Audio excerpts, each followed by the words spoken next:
Alright folks, welcome back. I play Balatro almost every day, and today, let's talk about game balance.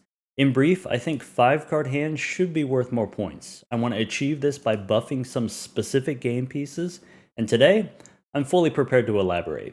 If you don't already know, I've played the game for over 4,500 hours, about 2/3 of that in just the first year. One time I got the Completionist Plus Plus achievement without any losses, requiring us to win about 70 consecutive gold stake runs. 400 of these hours were during a private beta before the game launched, which I got invited to because I had already played the demo for 800 hours, which is to say, I was in the room where it happened. The current balance of the game was heavily influenced by my 51 essays delivered directly to Thunk and the other beta testers. But none of this is meant to compel you to agree with me. If this is a topic you care about, maybe you hear me out and then draw your own conclusions. Anyone who uses in my experience to try to shut down a conversation is either too ignorant or too lazy to properly back up their claims. Of course, I give content creators a bit of a pass. When Raffle's streaming, he's literally working. He doesn't have time to explain all of how wrong you are. But from a scientific perspective, with an interest in constantly learning and constantly improving, it is important that we continue to question our biases, all of us. Maybe Raffle just hates Fortune Teller for no reason. I saw it get up to plus 20 one time. For a personal example, go back 18 months. I would have told you pairs sometimes don't score enough points. Some bosses just end the run on the spot. Sometimes playing these higher ranking hands is necessary to score these higher amounts of points. At this point, I had already played the game for over 1,500 hours, but now we have the data to suggest this is all wrong. And when I say we have the data, I mean the runs are recorded. You could, in theory, go back and watch it all. I want to give a shout out to Card Game Andy as the person who opened my eyes. He showed me how easily you can force pairs, how consistently you can win with just pairs. He'll tell you he learned it from Vespa. I learned it secondhand from Andy. Alright, let's talk about game pieces. Supernova gives you increasing amounts of mult when you repeat the same poker hand. In theory, this could benefit any build, whatever your favorite poker hand, just keep playing that one. The problem is, lower ranking hands like high card and pair are more easily repeatable than the higher ranking hands, let's say straights and flushes. On average, you can play about twice as many pairs compared to flushes, which means your supernova is going to grow twice as fast initially and get twice as big by the end. And you are using this mult every time you play a hand, so the pair player is using this mult twice as often. In contrast, Green Joker gains mult no matter what hand you play, and you can use that mult no matter what hand you play. The problem is, you can't discard. It's not strictly forbidden, but it is heavily discouraged. Without discards, you aren't drawing those 5 card hands. You are heavily incentivized to stick with those spammable lower ranking hands. The bus lets you use your discards, but a lot of the time you're using those discards to discard face cards anyway. If you've ever drawn a hand like this, you know you can play straights with the bus. In theory, you can play flushes with the bus, but it's way more risky. Once you have a face card stuck in hand, you are essentially playing with -1 hand size. Which brings us to balance problem number 1. No matter what poker hand you like, you want these jokers. And once you have one of these, they all push you towards playing pairs. By the way, this is not necessarily mission critical on its own. It's okay that there are some jokers that push you towards playing pairs, just like there's some jokers that support flushes, some jokers that support straights. But without going into the details, Mystic Summit, Raise Fist, Shoot the Moon, there are all these other examples of jokers which are easier to use with pairs or high card. And even that might be okay. Maybe straights score so many points already, the pair player needs all of this in order to make up that difference. Another important piece of the puzzle is value generation. Jokers like Delayed Gratification, Faceless Joker, Mail-in Rebate, these give you money for your discards instead of using your discards to set up poker hands. So you're going to get the most money when you play poker hands which don't need the discards, which don't have to sacrifice anything. When you open a standard pack, you might not take a gold ace of spades if your plan is to play hearts flushes, for example. But the pair player can take every value generator, no matter what suit, no matter what rank. Powerful jokers like Certificate and Hologram have virtually no drawback if your plan is to just play pairs. And every gold card in hand is like -1 hand size. In this example, if you only discard 3 cards, you might not draw your flush. Or if you've already drawn your flush, if you want to try to draw your gold cards, you can only discard 3 at a time because you have to hold on to the winning hand. The pair player gets to discard more cards at a time, gets to touch more cards per round. To reiterate, the pair player can add more valuable cards more easily. They can draw those valuable cards more frequently and hold on to them more safely. The problem is the same as before.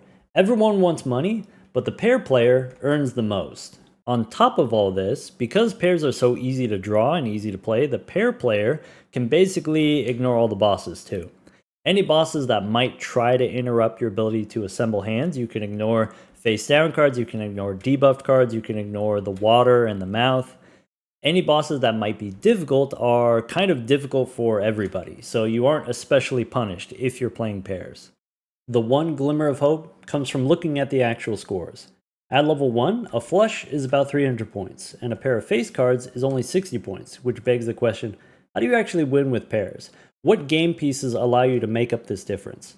Here, I want to make a distinction between incentives and enablers.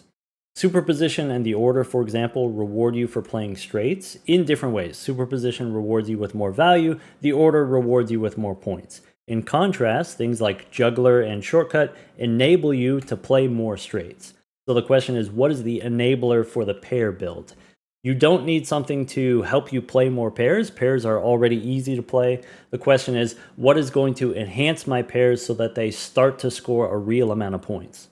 Going back to our level 1 hands, if we add a Molt Joker like Mystic Summit or Abstract Joker, now 19 Molt is not that much different from 17 Molt. Still, the flush is worth more, but it's not as much more.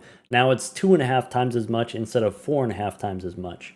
Going one step further, if we add a Chips Joker, any Chips Joker, even just a Foil Joker, the flush is still worth more than the pair, but it's less than twice as much. Or another way of saying the same thing, the pair is more than half as much. Repeating these hands, 2 flushes, about 4,500. 3 pairs, a little bit under, but 4 pairs, solidly over. The difference is you can always play 4 pairs. You can't always play 2 flushes. Even though each individual pair is worth fewer points, the total for the round is higher. And that's true with just these 2 jokers, 2 weak generic jokers. The more Molt you have, the more chips you have, the smaller this difference. If this were, let's say, 620 chips versus 580, you would say maybe those are not that different. So the problem is, these pair builds are too easily enabled by these chips jokers, even small amounts of chips. You can get all the Molt in the world, 100 times nothing is still nothing. But these chips jokers allow you to create something from nothing. These chips jokers erase the advantage that 5-card hands would otherwise have. Luckily, we already knew this was going to be a problem 2 years ago, so we already have a solution designed into the game. Chips are a controlled substance. There are half as many chips jokers as there are plus Molt jokers, and the jokers that give you chips don't necessarily give you a lot of chips.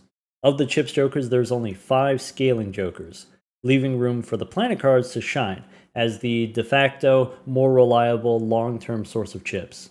So this is what I propose. Pairs, I think, don't actually need to be nerfed. Let's not make the game any more difficult than it already is. So what if one guy solved the game and figured out how to never lose? I don't care about that. What I want is, give me other ways of winning the game, focusing on both rewards and enablers. Reward me for doing something interesting, rather than rewarding me for making some sacrifice, because the pair player sacrifices nothing. Enhanced cards could be a reason to play bigger hands with more cards at a time. Empress, for example, creates Molt cards. I would buff it from 4 Molt to 5 Molt, and that's about it. The enhancements themselves are fine, they don't really need to be buffed. I just want more enhanced cards. Maybe change the probabilities a little bit so standard packs give more enhanced cards. Magic Trick as a voucher is a little bit disappointing because it creates cards that can't have any enhancements. So I would just throw away Magic Trick, replace it with Illusion. I think Illusion is actually pretty fun to get these random cards in the shop with random enhancements. Could be seals, could be additions also. And then for the tier 2 voucher, make it something else interesting. By the way, as part of the extra credit mod, we created the Echo deck. The effect, re-trigger all cards, with the drawback higher scoring requirements similar to the Plasma deck. In practice, this sucked, actually. It ended up being more difficult on average than the black deck because of how inconsistent, how difficult it was to get enhanced cards, how difficult it was to get effects worth re-triggering.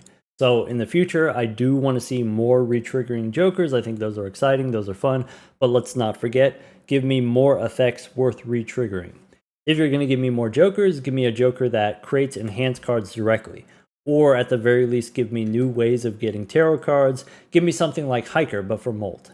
Shout out to this cutie, also from the extra credit mod, turns all of your enhanced cards into wild cards.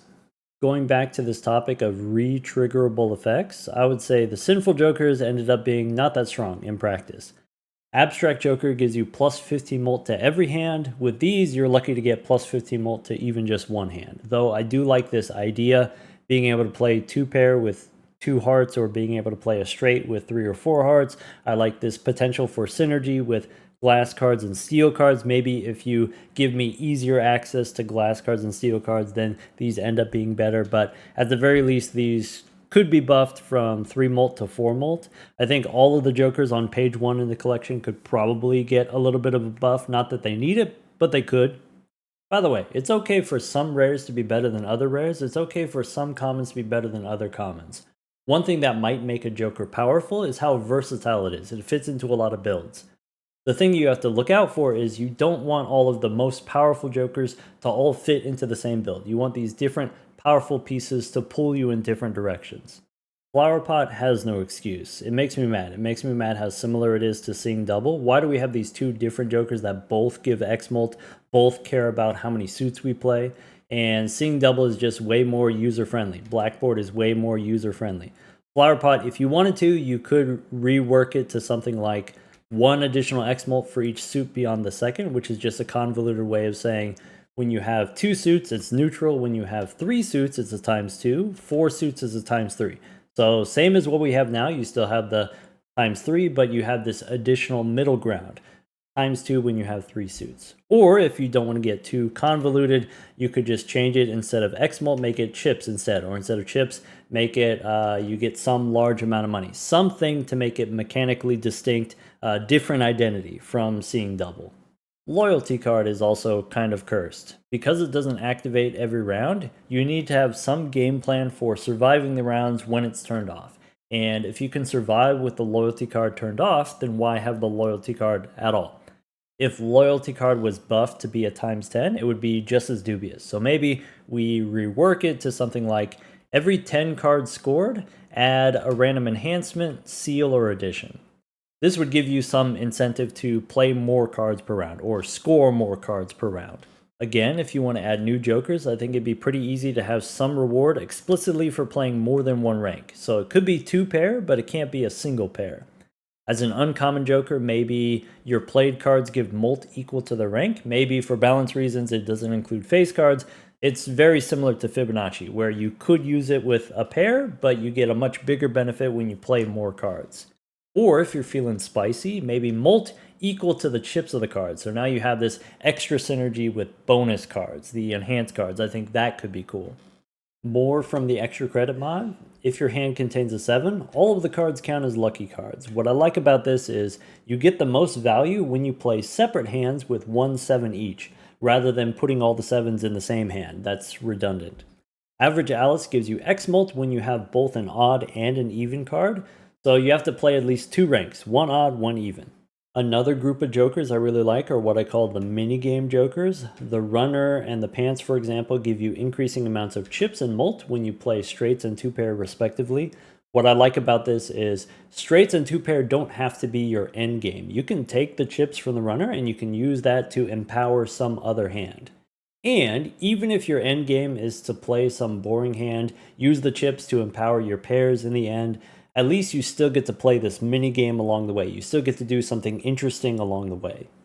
The handbook stacks chips when you play hands which haven't already been played. So you get rewarded for playing a variety of hands each round. I think this is fun. Mechanically, I think it would fit better if it were molt instead of chips. That way we have another scaling plus molt joker as an alternative to Bus, Green Joker, and Supernova. Next, we could talk about stakes. Gold stake used to be -1 hand size. This sucked. This made it way too difficult to get any reasonable poker hands with any amount of consistency. So you were forced to play just high card, or maybe sometimes you get to play pairs. So we changed it. Now we have the new gold stake. Now we have the rental jokers. Even back then, we knew blue stake is not great. It's not as bad as the -1 hand size, but it still has this similar flavor of the -1 discard really hurts your ability to get multiple flushes in a round if you need to get multiple flushes in a round. The -1 discard sometimes prevents you from getting any straights at all. Whereas the person who's just trying to play high card or just trying to play pairs, they don't care about the -1 discard, just like they didn't care about the -1 hand size before. So in the interest of build diversity, in the interest of being able to win in all of these other different ways, it would be nice to have some kind of rework where you have a different drawback, you have a different stake which affects the different builds more evenly, just like the rental jokers. What exactly? I don't know off the top of my head. I should emphasize here, we're not trying to make the game easier or harder, just differently difficult. A related conversation I think worth having is whether or not 4 hands and 3 discards is the correct default, or maybe something else makes more sense. Maybe something like 3 hands and 4 discards, where the emphasis is on playing more interesting hands, using those discards to set it up. Obviously, there's some economic implications. Having fewer hands per round means less money per round. So I would also do something like $2 per unused hand instead of $1 per unused hand. These things combined, one consequence is that Ride the Bus and Green Joker kind of get doubly nerfed, where you have fewer hands per round, so you're getting less scaling per round. Also, it's more expensive. Now it's $2 per molt instead of $1 per molt. I think that's actually fine. I think Ride the Bus and Green Joker are already right now so powerful that they deserve the nerf. Supernova, if you are playing high card and pairs, you get nerfed in the same way, where instead of playing 4 pairs per round, now you're playing only 3 pairs per round. But if you were playing flushes, you were only playing 2 flushes per round anyway. If you were playing straights, you were only playing 1 straight per round anyway. Either way, it would be nice to have more jokers which enable more interesting hands. The Bobby from the extra credit mod is the opposite of the burglar. When you select a blind, you lose 2 hands, but you gain twice that many discards. So lose 2 hands, gain 4 discards. Use those discards to set up the one interesting hand. And finally, let's talk about planet cards. If you want a specific hand to score more points, you can have the planet cards just give more points. Specifically, I think flushes, full houses, 5 of a kind, these could get a buff, but these changes only matter if the planet cards actually show up. What I mean by that, for context, when you go into a shop, you aren't guaranteed to get a Celestial Pack. On average, less than 1 Celestial Pack every 2 shops. And when you open a Celestial Pack, you aren't guaranteed to find the one planet that you're looking for. About 1 in 3 chance to get the one planet that you're looking for. In total, that's about 1 level every 6 rounds, or about 4 levels total for the whole run. Technically, you can get additional planet cards from shopping. On average, it's 1 Jupiter card every 31 rerolls. This sucks. It doesn't matter how much you buff Jupiter if you can't get any planet cards in the first place. So here's what I do. Celestial packs, 2 levels at a time. Whatever the difference between a flush level and a pair level, now the difference is twice as big because we're getting 2 levels at a time. Black hole, currently you get about 1 in every 100 packs. I would change that to something like 1 in every 5 packs. Instead of making black hole stronger, just make it show up more often. Give me the option. I can level up my main hand and at the same time level up some other hand that I can pivot into later. In general, when we have access to more hand levels, the poker hands with the more powerful planet cards are going to profit more. That said, I do think the blue seal needs a nerf. Whenever I mention the blue seal nerf, there's people in the comments losing their minds. One person wrote, "I've been following you for 2 years, but this is where I draw the line. I can't support you any longer." So I'm going to do a whole video on just the blue seal. If you feel you have a compelling argument for why the blue seal shouldn't be nerfed, tell us in the comments so we can make fun of you next time. Take care, everyone.